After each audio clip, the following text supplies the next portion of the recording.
So my handwriting is visible, right? Yeah, if you can zoom it, it's better. Okay. And can't you make it full screen? Or this is how you want It's to? full. Okay. Yeah, it's yeah. So my presentation is based on application of functional calculus applied on normal operators. So the first proposition is, given a normal operator T, uh, T is self-adjoint if and only if its spectrum is in real line. You don't So want we have your proved video this on. in class, but You don't want your sorry, video sir. on. You don't want your video on, or it's up to you. I mean, I have pinned you, so it's better if your video is on. So people can. Okay. It's up to you anyway. Okay.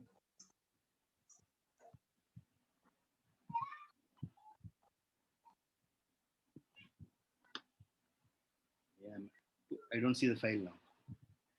Okay. Yeah, it's there. Okay.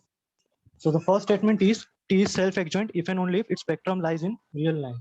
So we have proved this in class. What we did was we proved that for normal operator, the lambda is in spectrum of normal operator if and only if lambda is approximate eigenvalue. And from that, as a corollary, we proved that for self-adjoint operator, we have spectrum is in R. But here we will use functional calculus for normal operator. Yeah. So T is self-adjoint if and only if f naught T equals T is equal to T star, where f naught is identity map, and by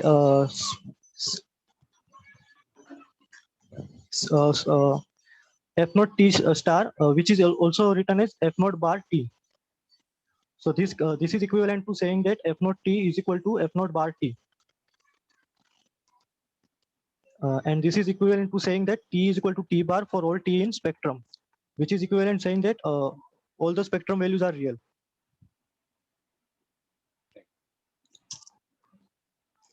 The second statement is T is projection. T is projection if and only if its spectrum values are 0, is a subset of 0, 1. So this can be done in similar way. So projection means T equals T star equal to T square.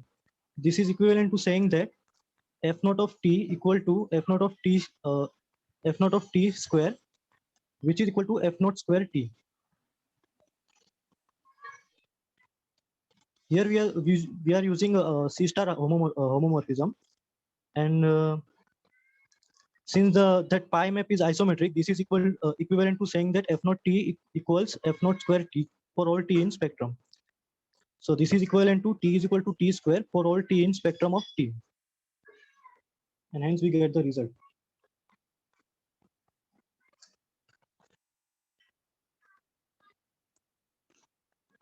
Third statement is T is unitary if and only if sigma T lies in unit circle.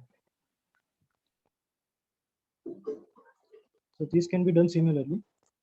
So unitary means T star T equal to 1, which is equivalent to f naught of T star into f naught of T equals 1, which is equivalent of saying f naught bar of T times f naught T equals 1, and this is equivalent to T star T equals 1, and hence this is equivalent to sigma of T lies in circle. So is this fine?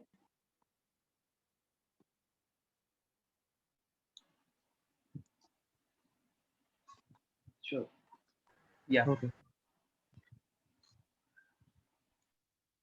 Second statement we have done in class.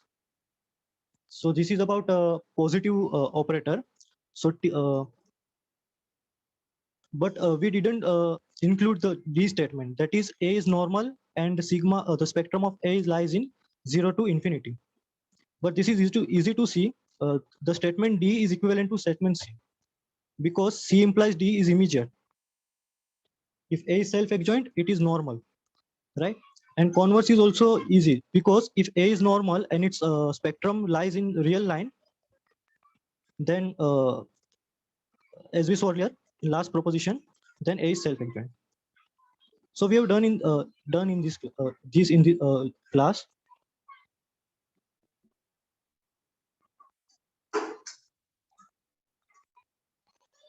I didn't get what are you saying. You are saying that 3 implies 4, you want to say, no? Yes, 3 implies 4 is clear, right? No. And Which way you want to you proved just now? I have included D. We have proved A, B, C, and E are equivalent statement in the class. Correct. Yeah. I have I have included extra D.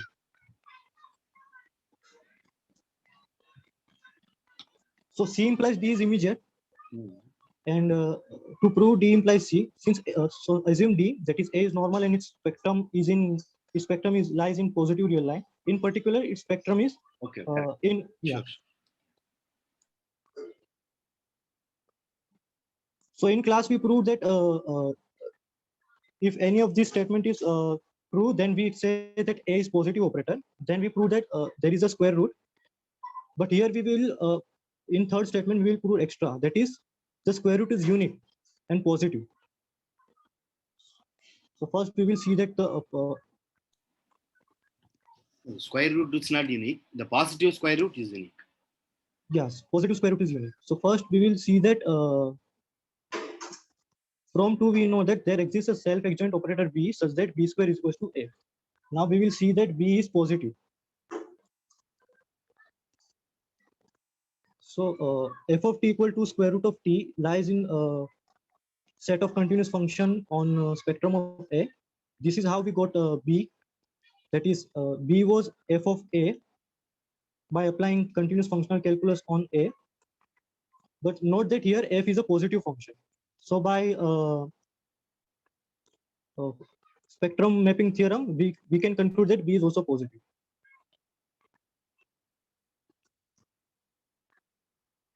Is it fine?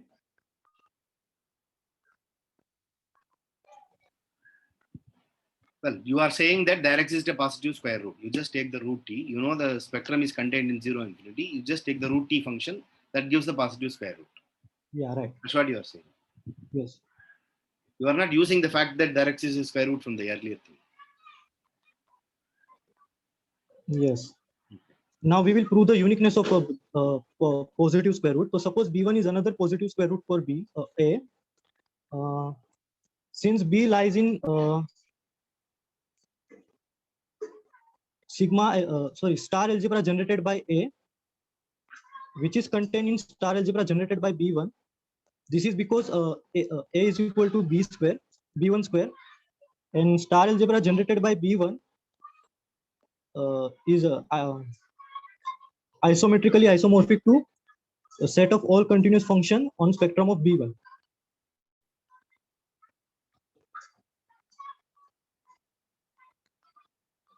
So we can find continuous function G, actually positive continuous function, because B1 is also positive operator, so spectrum will be lie in positive real line. So there exists a continuous function G, positive continuous function G, such that G of B1 equals B. Why are you saying G is positive? Because G lies in C of sigma B1. Yeah. So what? It is just Sigma a B1 is sigma B1 is positive. That doesn't mean the functions on that should be positive. No? It's just a complex function. oh yes.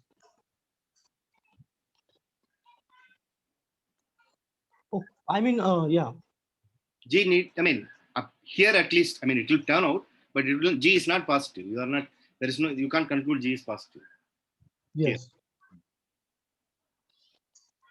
So there exists a function defined on sigma B1, that is positive real line, such that G of B1 is equals to B. Now as B square is equal to A equal to B1 square, this implies GT square equal to T square for all T in sigma of B1.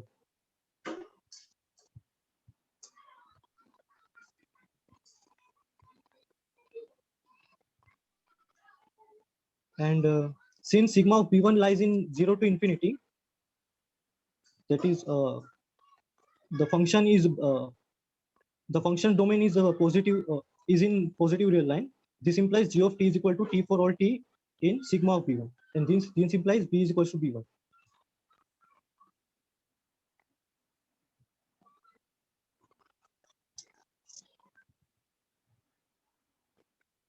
Is it fine? Yes. Okay. So next proposition. So let u be any unitary operator. Then there exists a self-adjoint operator A in B, self-adjoint operator on Hilbert space S, such that u equals exponential of I A. Here exponential of I A should be interpreted as applying functional calculus on operator A. Further, for any real number A, we may find A such that a spectrum lies in this interval. So we know U is unitary implies sigma U lies in unit circle. So we will define one of the logarithmic branch. So define for Z in sigma of U, log Z equal to log of mod Z, which will be 0 actually, because the mod Z will be 1, plus I theta if theta lies in A to A plus 2 pi, and 0 if theta is in A. So this is one of the logarithmic branch. And note that the log, this log function is a bounded measurable function, because log Z is almost everywhere continuous.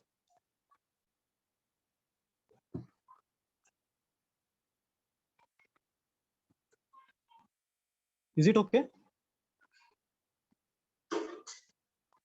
Hello? Yeah, it's bounded is clear. Yeah. Okay.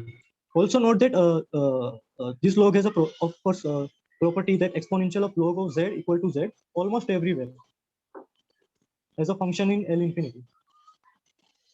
So this equality is almost everywhere.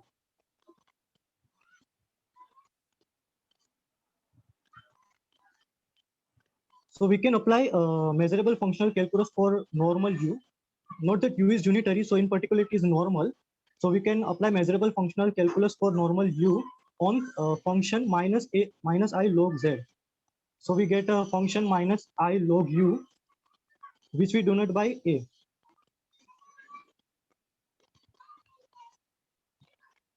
Okay. And note that since minus I log Z is a real valued function, this is because how we have defined log Z. So see here, log Z is equal to log mod of Z plus I theta. But for Z in sigma U, mod Z will be 1, so log mod Z will be 0. So we are left with log Z equal to I theta. So minus I log Z will be theta, right? Yeah. Yeah. So yeah. So minus I log Z is a real valued function.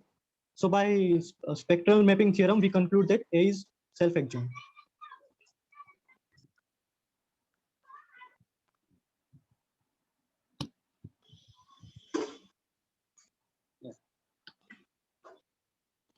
Now recall Z was equal to exponential log Z almost everywhere as a function in L infinity, and also A was denoted by minus I log U.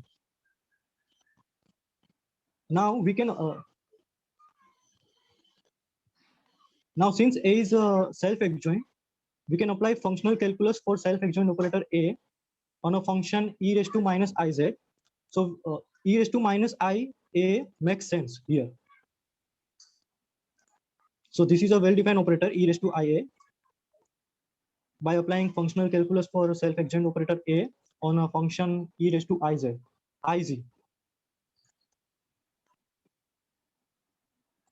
Hence U equal to e raised to IA.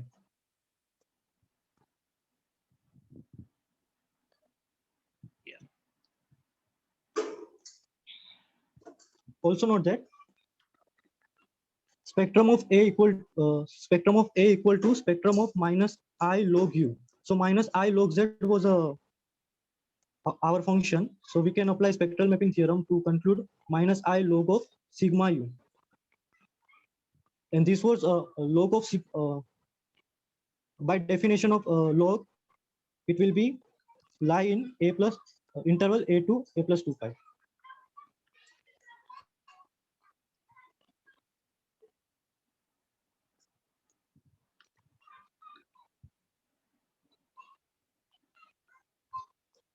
Is this fine?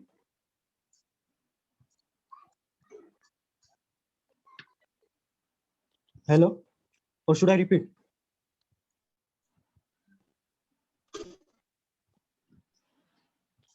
No, Hello? I think it's fine. But yeah.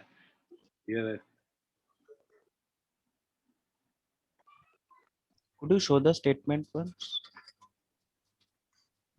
Okay. So the statement was for any unitary operator U, there exists a self-adjoint operator A such that U can be expressed as exponential of IA.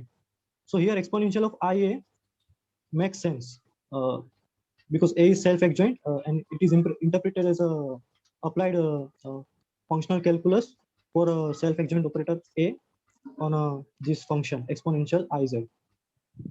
Further, for any A, we may find A such that its spectrum lies in this interval. Okay. Yes. So like this exponential is equivalent to the usual exponential like operator, right? Correct. Yeah, as a function, yeah, correct. I mean, you can expand it in the square, I mean, the infinite series. That will also be, it will converge in norm. Yeah, since that like the representation is isometry, so they coincide, right? Yes, correct. Yes. So can I go to fifth statement? Yeah. Okay. So here the fifth proposition. It says that if T is a normal operator, then for any integer n, that is natural number n, there exists a normal operator A such that T can be written as A raised to n. That is, normal operator has an nth root. So this can be done in a similar way, applying functional calculus on a normal operator. So first, take a log z be a primitive principal branch of a logarithmic defined on this set, that is C minus negative real line, and define a function g of z equal to 0 if z lies in negative real line and log z otherwise. Note that gz is a almost everywhere continuous function, so it is a measurable function, bounded measurable function. So we apply functional calculus on a normal operator T with this function 1 upon n gz. So 1 upon n gt is a well-defined operator, and we denote this operator by A. Okay. Yes. Now note that A star equal to 1 upon n gt whole star, which is equal to 1 upon n g bar t. This is one of the property of C star homomorphism. And also g bar z, g bar g equal to g bar. So this implies A star A equal to A star. So this implies A is normal, applying C star homomorphism.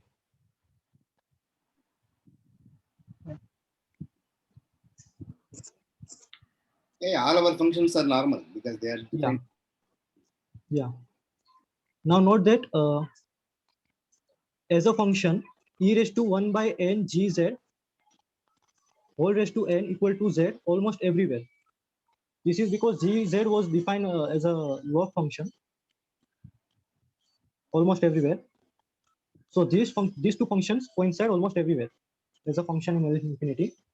So yeah, so we can apply functional calculus, measurable functional calculus for normal operator T. We get this.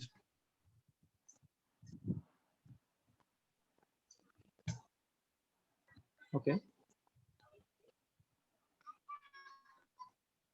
Now, since A was a normal operator, so we can apply functional calculus for normal operator A on a function hz, which is e raised to z. So we have well-defined function ha, which is equal to e raised to a, which we denote by b.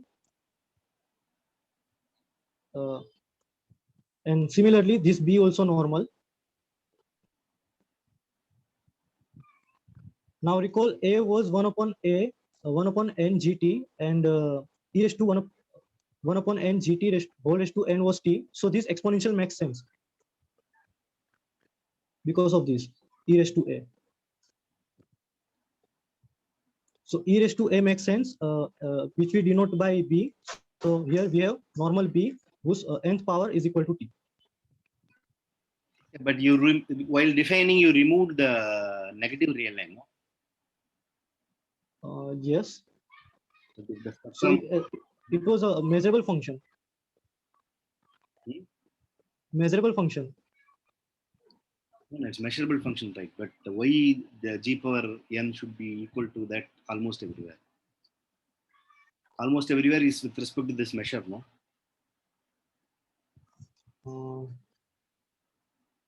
Yes. I think you can define everywhere except 0.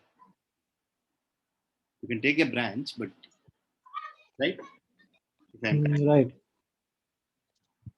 So how can we say that G is in L infinity mu sigma t? It is almost everywhere continuous. Okay. This is a kind of continuous function. Yeah. So it's bounded on the, you have to only remove 0. Okay. Now, why is it near 0? But then how do we extend it to the negative real line? Because log said it won't be continuous, right? Yeah, right. So log z won't be continuous. So yeah, we have to remove some ray. No, it will be measurable is enough. No, you don't. Why do you need continuity? I'm just defining formally that. Oh yeah. GZ function. Yeah. Okay, so probably like around 0 we can remove a segment and consider the function elsewhere. Yeah. Elsewhere it is continuous and bounded, and around 0 on a small open interval it does not matter because Sorry, I didn't get you. Can you repeat? so okay, I'm probably not sure about this. Now, what do you? No, how do you get this? So are we saying that we can define log set, but it won't be continuous at a ray, on a ray? Right. And so what sir was saying was, instead of defining it to be 0, we could have defined it to be some branch of log set, but it won't be continuous. That is the only problem. Yeah, I think that is fine. But why is that an improvement? I mean, why is it better than this? No. He is defining 0 on the negative real line. No, that's what you are doing. But then there will be a problem. No, if this whole spectrum is contained in negative real line, what will you do? How will you find the? Oh. And then it's not. I mean, it's whatever the statement you are saying, it's not almost everywhere because mu is not Lebesgue measure and C. No, mu is some measure. Okay. So we can define log z as usual without worrying about continuity. Exactly. You have to remove except 0. You can't define it 0, of course. I think we should. Yeah. Then instead of taking gz and defining this way, we can take a log z without worrying about continuity at a negative real line, and then this proof works, right? I think so. You have to show. So, for example, if you take sigma of t to be closed -1, 1, close, then how do we make sure that log is bounded near 0? Right. Say it again. What is the sigma? So is if I take the closed interval minus 1 comma 1, correct. suppose that is sigma t, Mhm. then how do we make sure that log is bounded in this closed interval? I mean, it's not bounded near 0, right? Why do we need that? Why do we need that? I mean, like, this function g should be in L infinity mu sigma t. So Right. log should be bounded, right? Okay. So we can define log as we did in this here. That is log mod of z plus I theta. There it is. That is just the circle. No, there's no problem there. It's just I theta basically. It's possibly 2 and pi. Yeah. Yes, yeah. Mod z can be very small. Yeah. So that's what.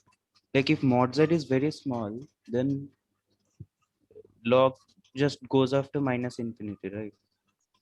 Yeah. So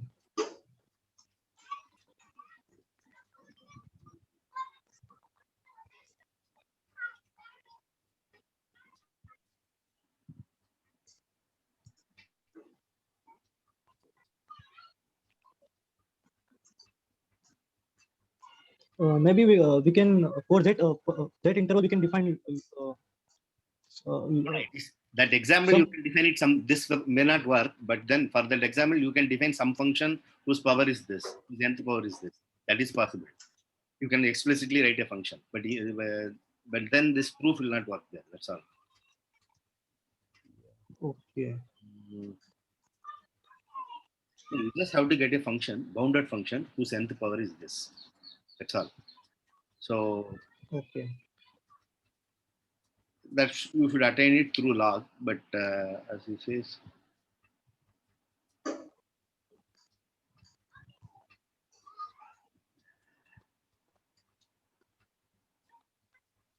So can instead of so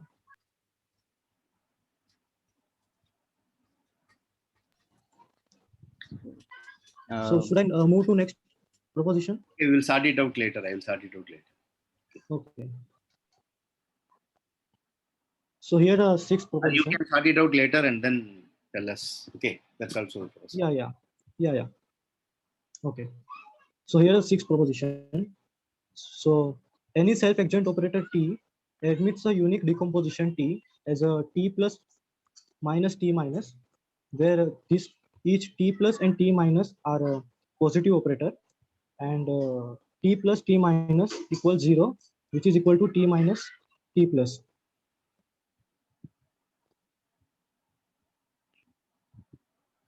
Okay. So take a continuous identity function T defined on a spectrum of T. Since T is a self-adjoint, its spectrum lies in real line. And define these two functions, that is f plus T equal to mod f naught plus f naught by 2. And f minus T equal to mod f naught minus, yeah, this is a mistake here. I have written capital T instead of small t. So f naught small t equal to f naught minus mod of f naught minus f naught divided by 2. So clearly these two functions f plus and f minus are positive valued function and continuous because absolute of f naught is also continuous function. So f plus and f minus are continuous function defined on sigma t, and clearly f naught of t, which is t, can be written as f plus t minus f minus of t. Is it okay? Yes. Yeah. Okay. So as we saw already, that is f plus and f minus are positive function, and also their composition is 0, right? Product, not composition. Yeah. Sorry, product, pointwise product.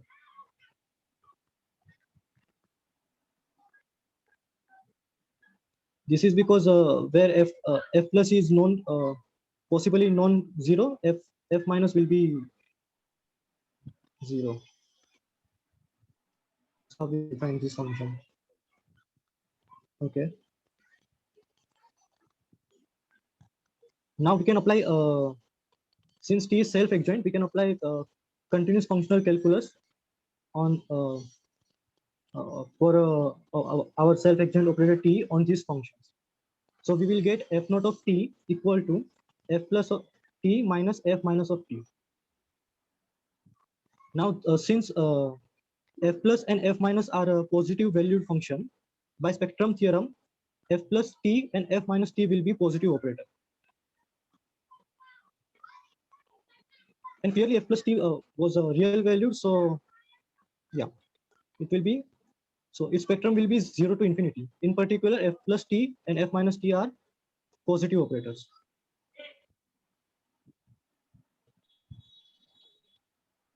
And by C star homomorphism, f plus t and f minus t is 0, f minus t, f plus t is 0, and t is f plus t minus f minus t. Is this okay?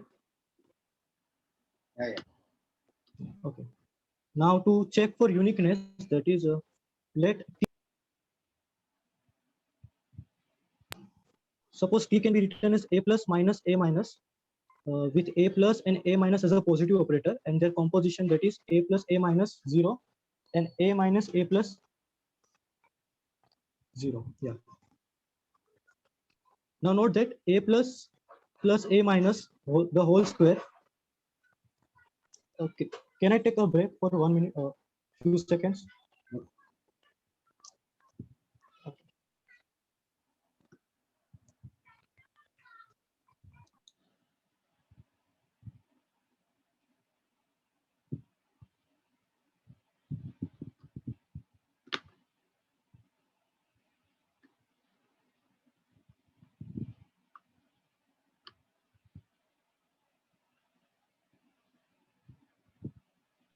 Okay.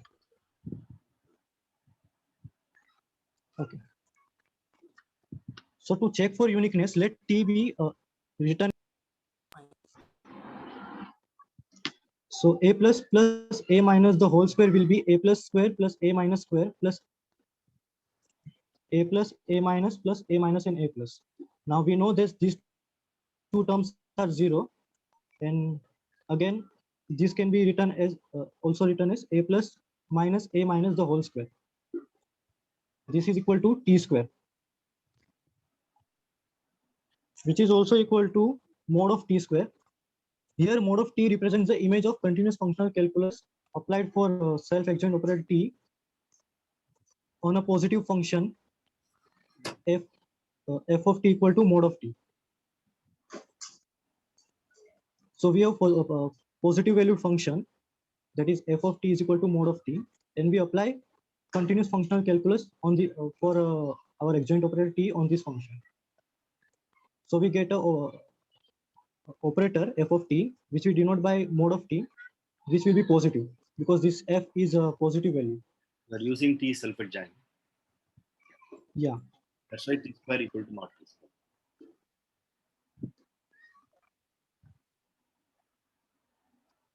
And also mod t square is equal to t square.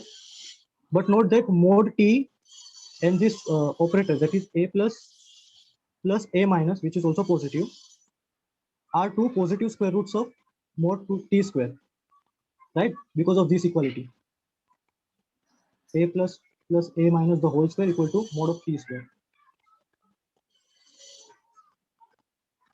So because of this equality, these two are two positive square roots for mod t, and since mod t was a positive operator, by uniqueness of two by uniqueness of a positive square roots, we get mod of t equal to a plus minus a minus, and from this we can conclude that a plus and a minus has this form, that is half mod of t plus or minus t, which are precisely t plus and t minus.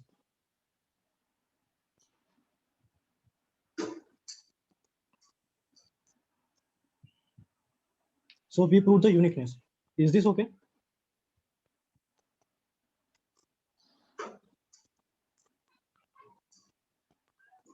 think so.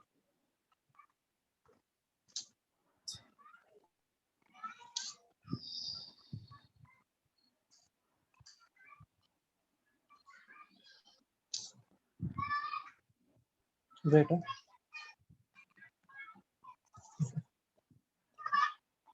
So is this okay? Yeah, I think so. That others so. Okay. Now this is the last proposition.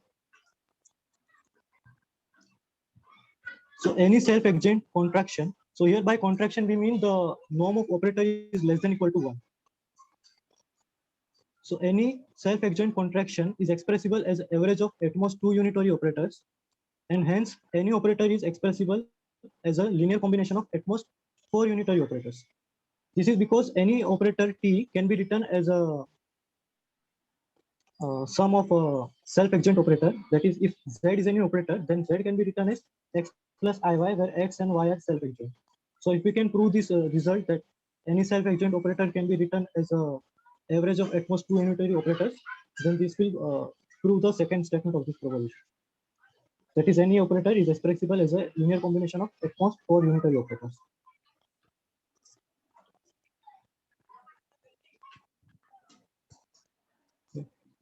So let T be any self-adjoint contraction. So this will imply that norm of T is less than equal to 1. And this will imply sigma of T, that is spectrum of T, lies in this interval, that is -1 to 1. This is because of spectral radius formula.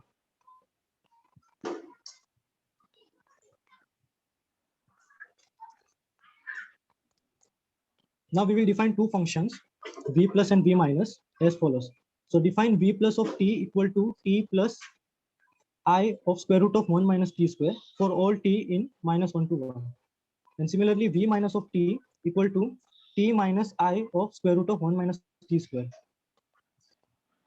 So these two functions are clearly continuous, well defined on this interval. In particular, these two functions are in this set, that is C of sigma T. And also note that T can be written as v plus of T plus v minus of T divided by 2 for all T in sigma T.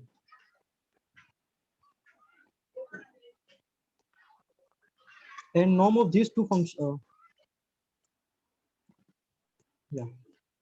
And norm of these two functions is 1 for all T. That's clear, right? It's like a parameterization of circle.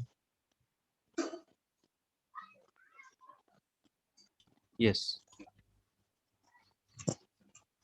So we can apply continuous functional calculus for our self-adjoint operator T on these two continuous function, and we get two operator v plus of T and v minus of T. So we get these two operator, and note that by spectral mapping theorem, sigma of the spectrum of this operator, that is v plus of T, is equal to v plus of sigma T. And we know image of v plus lies in circle. So this implies v plus of T is unitary, and similarly v minus of T is also unitary.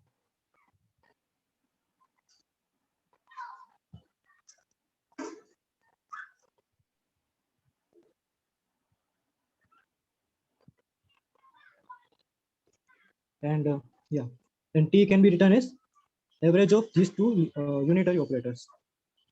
And we are done. So we proved that any self-adjoint operators is a average of two unitary operators, and from this uh, uh,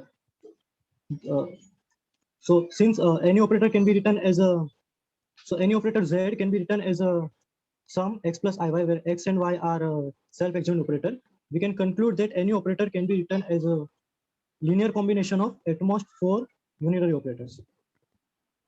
And we have proved the theorem.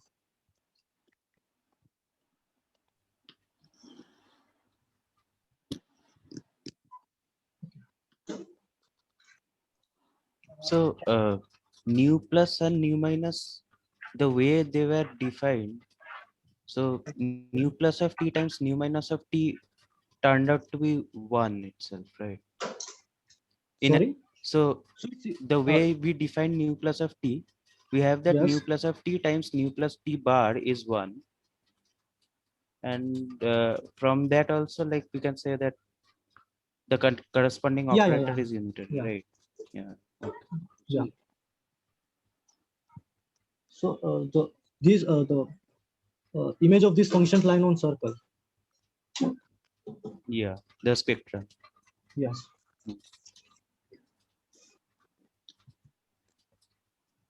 So is this okay? These were Yes. the only propositions. 7 propositions were there.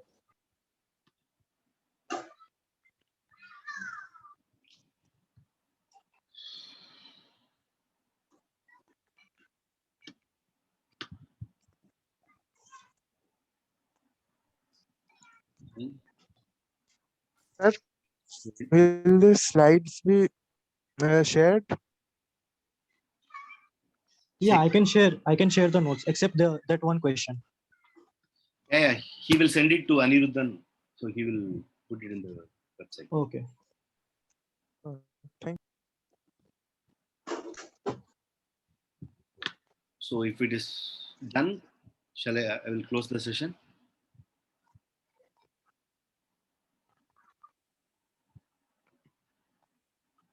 That's all, no? Yeah, that's it. Okay, goodbye then. Thank you. Thank you.